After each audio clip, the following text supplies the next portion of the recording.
जो है आज जनन पढ़ेंगे, रिप्रोडक्शन, ठीक है। जनन पढ़ेंगे, उसके बाद जनन के प्रकार पढ़ेंगे। हम पहले लिख देते हैं, ठीक रहेगा। जनन के कितने प्रकार होते हैं? दो। एक होता है, पहले हम अलैंगिक से चालू करते हैं, क्योंकि अलैंगिक जनन जो है ना बहुत बड़ा मतलब उसका टॉपिक हो जाता है, तो अलैंगिक से हम शुरू करते हैं, ठीक है। तो पहला होता है अलैंगिक। अलैंगिक, हाँ ठीक है, लैंगिक, अलैंगिक जनन, इसको हम कहते हैं असेक्सुअल रिप्रोडक्शन, रिप्रोडक्शन, ठीक है। उसके बाद होता है लैंगिक, लैंगिक जनन, इसको कहते हैं सेक्सुअल रिप्रोडक्शन, ठीक है। तो ध्यान देना। उसके बाद जो है लैंगिक के प्रकार के बारे में और लैंगिक के प्रकार के बारे में पढ़ेंगे। कई प्रकार हैं सब, और लैंगिक का तो प्रकार है, पहले लिख लेते हैं फिर इसको समझाना शुरू करेंगे, ठीक है ना। विखंडन, उसके बाद चलो मुकुलन लिख लेते हैं, बहुविभाजन, वो सब छोड़ो, मुकुलन हो गया। और उसके बाद कायिक, और एक अपखंडन ही बता ही देंगे। बीजाणु जनन को चलो बीजाणु जनन भी हो, बीजाणु जनन,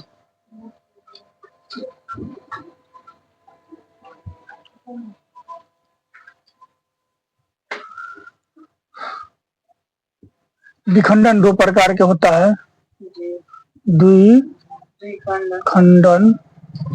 और बहुखंडन। मुकुलन दो प्रकार के होता है, बाह्य मुकुलन, आंतरिक मुकुलन।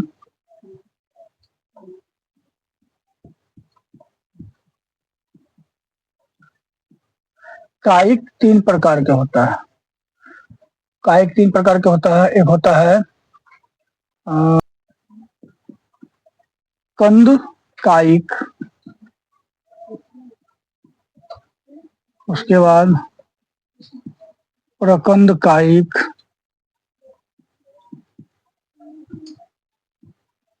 उसके बाद है शल्य कायिक, जिसको हम बल्ब कहते हैं,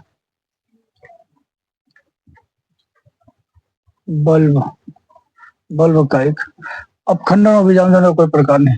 लैंगिक जनन हम बाद में पढ़ेंगे, ध्यान दो। अब सबसे पहले जानते हैं कि जनन क्या है, ठीक है। तो जनन का मतलब होता है कि कोई भी जीव अपने जैसे संतान को ही जन्म देता है। क्या गाय बछड़ी को जन्म देता है? बछड़ी को भी नहीं। उसके बाद मनुष्य का बच्चा मनुष्य का जैसा होता है, पेड़ पौधा का बच्चा पेड़ पौधे के जैसा होता है, नहीं। सभी जीव अपने जैसे संतानों को उत्पन्न करते हैं, सभी जीवों में अपने संतान उत्पन्न करने की क्षमता होती है। इसी क्षमता को क्या कहते हैं? जनन कहते हैं, ठीक है। ध्यान दो, क्या होता है कि सभी जीव अपने जैसे संतान अपने जैसे संतान को जन्म देते हैं, उसे जनन कहते हैं, ठीक है। अपने जैसे संतानों को जन्म देना ही जनन कहलाता है। तो रिप्रोडक्शन हो गया, ठीक है। रिप्रोडक्शन यानी जनन जो है दो प्रकार के होते हैं। हम लोग जानते हैं जनन दो प्रकार के होते हैं, जानता है ना। एक होता है अलैंगिक, दूसरा होता है लैंगिक। ये दो नंबर हो गया लैंगिक, पहला हो गया अलैंगिक। अलैंगिक, देखो सवाल के अंदर ही जवाब छुपा होता है, सिर्फ उसको ध्यान से चिंतन करना, चिंता नहीं चिंतन। चिंतन मतलब क्या? उसको सोचो बेहतर तरीका से। तो ध्यान दो, अलैंगिक, लैंगिक और अलैंगिक। अलैंगिक मतलब अलग अलग लिंग, जनन की वह विधि जिसमें मतलब अकेला एक लिंग भाग लेता हूं, एक लिंग, लिंग लैंगिक में, लेकिन अलैंगिक जनन में स्त्री और पुरुष दोनों भाग नहीं लेते हैं। मतलब क्या है, अलैंगिक जनन किसे कहते हैं? वह जनन जिसमें केवल एक लिंग ही भाग ले, है ना, या मादा, या क्योंकि जनन करने वाला तो मादा ही होती है, लेकिन यहाँ पर जो है एक लिंग ही भाग लेता है ना, जिसे कहते हैं अलैंगिक जनन। क्या? वह जनन, जनन की वह विधि जिसमें केवल एक लिंग ही भाग लेता है, उसे क्या कहते हैं? अलैंगिक जनन। कोई दिक्कत? अब अलैंगिक जनन के प्रकार, तो अलैंगिक जनन के कई प्रकार हैं, जैसे विखंडन हो गया, मुकुलन हो गया, कायिक जनन हो गया, अपखंडन हो गया, बीजाणु जनन हो गया। नहीं, तो ध्यान देना, विखंडन किसे कहते हैं? विखंडन, ध्यान देना, बहुत ही कष्टदायी जनन भी होता है। जनन तो कष्टदायी होता ही है ना, जनन करने वाला हमेशा कष्ट में रहता ही है ना, लेकिन जो अलैंगिक जनन में जो हो रहा है वो ज्यादा कष्ट होता है। लैंगिक जनन में भी कष्ट होता है, लेकिन सबसे ज्यादा कष्ट तो अलैंगिक जनन में। विखंडन, जो जनन करने वाला है ना, जनक, उसका शरीर टूटता है, नहीं, उसका शरीर टूट के बिखर जाता है और उससे संतान का उत्पत्ति होता है। इसमें क्या होता है, वो जो जनक होता है ना, वो नष्ट हो जाता है, जनक ही नष्ट हो जाता है। अब बताओ, इससे ज्यादा कष्ट होगा?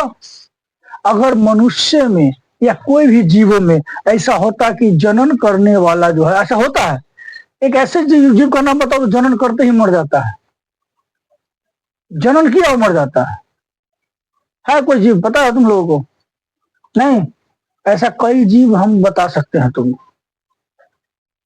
जो संतान को उत्पन्न करता है और खत्म। तू जानता प्रीति, ऐसा जीव का नाम जानता है जो कि संतान को उत्पन्न करता है और मर जाता है? मोनोकार्पिक पढ़ाए थे, मोनोकार्पिक, पोलीकार्पिक।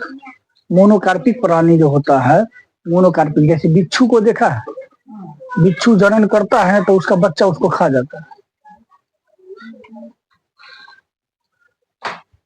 मकड़ा तो सब देखा होगा, वो एक बार जन्म देता है, वो मर जाता है।